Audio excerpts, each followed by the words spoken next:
Hi friends, David here from Learn Stage Lighting, and in this video we want to look at what DMX mode should I put my lights in.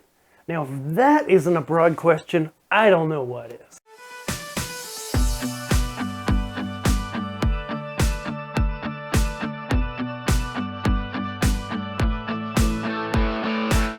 So here at LearnStageLighting.com and Learn Stage Lighting Gear, the best place to buy gear online, because not only do we help you, we'll let you know if you're buying something that's not a good fit and steer you towards something that is a great fit. So, quick plug there. But when you're choosing fixtures and you get some new fixtures, or you're thinking about getting in some new fixtures, some new lights, the first thing to do is you're going to have to patch them into your lighting console. You're going to have to get them in so that you can control them. One of the important decisions you got to make when you're doing that is, what channel mode do I put my lights in? Because any given light can have any variety of channel modes, right? Like this guy here, this par here, has 2 different channel modes, but other pars may have 6 or 7, including getting individual control of all of these LEDs on the front, right? This pixel strip here has a 240 channel mode by default, but you can control it with just 3 channels, red, green, and blue as well. So how do you choose in between all those different options from simple to complex the best channel mode for your needs? We're going to cover that today with each type of fixture, because a lot of people have a knee-jerk reaction, I know I do, to go and either go with the very simplest DMX channel mode or the most complex. And neither is the right answer 100% of the time. Okay? I will tell you first and foremost that on larger shows, people tend to use lower channel count modes. You say, oh, that's odd, because on a larger show, they'd have the consoles, they'd have the processing capability, etc. There's no reason not to put in the highest channel mode unless it's just superfluous. And we'll talk about why it could be superfluous.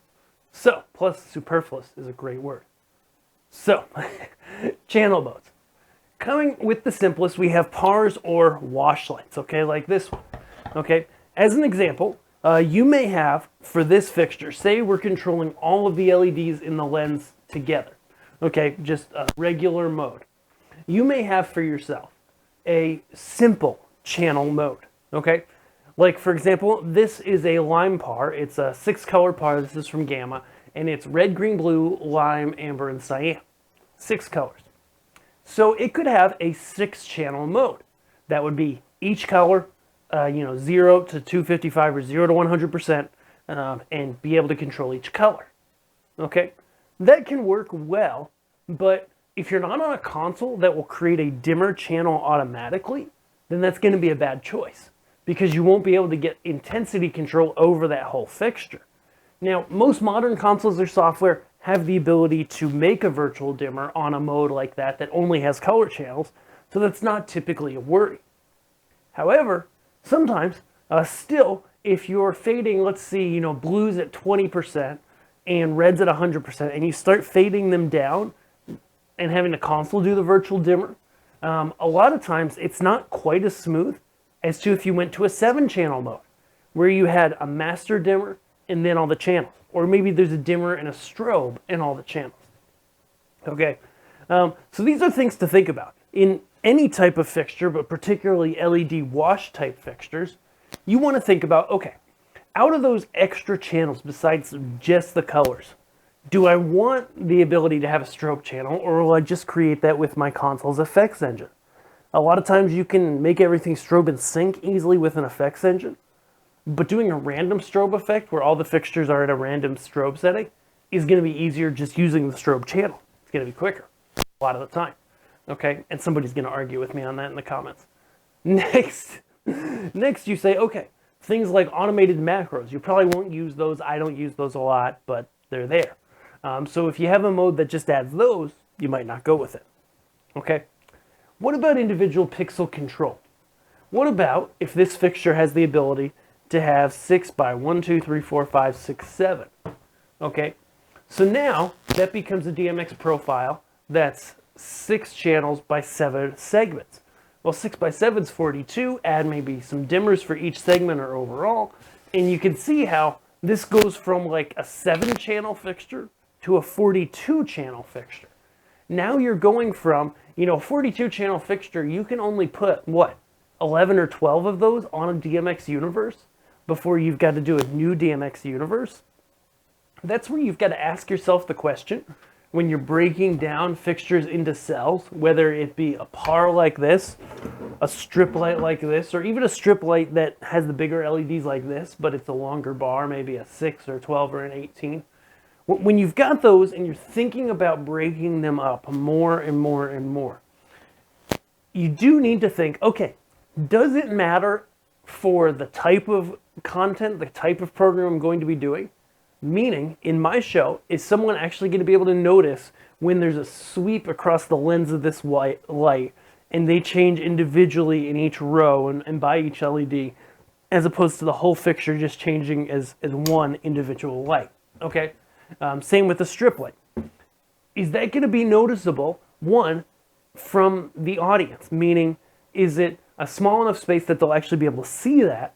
Or are there cameras involved where you want that to show up because you might see it up close right behind somebody on camera, okay? As you move to bigger stages, you're going to probably find that, especially with strip lights like that, you may just go, oh, that's 60 feet or more from the nearest person. It's not going to be close up on camera shots. You'll just run them, say a 6-foot strip light in 2 or 3 segments instead of 12. Sure, it can do 12, but when the fixture's 60 feet away from somebody, you don't need 12 independent segments. You'd rather simplify the data, simplify the setup, make it easier on everyone, and have it look completely identical to the people in the audience because that fixture's so far away. Okay? So you got to ask, okay, when you're talking about breaking things down into pixels, is the audience or whoever's watching this actually going to notice or care if I break that down into more segments? Is my programming even going to be nuanced enough to make use of those? And even if it is the light actually close enough to anyone's eyes or the camera's eyes that that's going to be noticed? Sometimes it will be, sometimes it won't be. On times when that level of detail just isn't going to be noticed, I wouldn't bother using the higher channel mode, because when you use less channels, you can put more fixtures on the DMX universe, and then at the end of the day, you go ahead and you're doing less universes, so it's easier to set up your data cabling, simpler, less questions, less confusion, less mistakes on setup, just overall going to be a smoother day, right? Let's talk about moving lights, okay? When it comes to moving lights, and I've got a couple behind me here, I've got a couple units to demonstrate just the concepts. One is an elation fuse profile, and the other is a gamma borealis XLZ. Okay, 2 types of fixtures. So the XL, first of all, is a wash fixture. Okay, so any moving fixture is going to have a couple things going for it. With the wash fixture, just like we talked with the last ones, you put 3 rings on there. Okay, and you're going to be able to break it down into those 3 rings, all right? And so that is the deal there. Other fixtures may be able to break up more so. That's a possibility. But we covered that kind of in the last segment.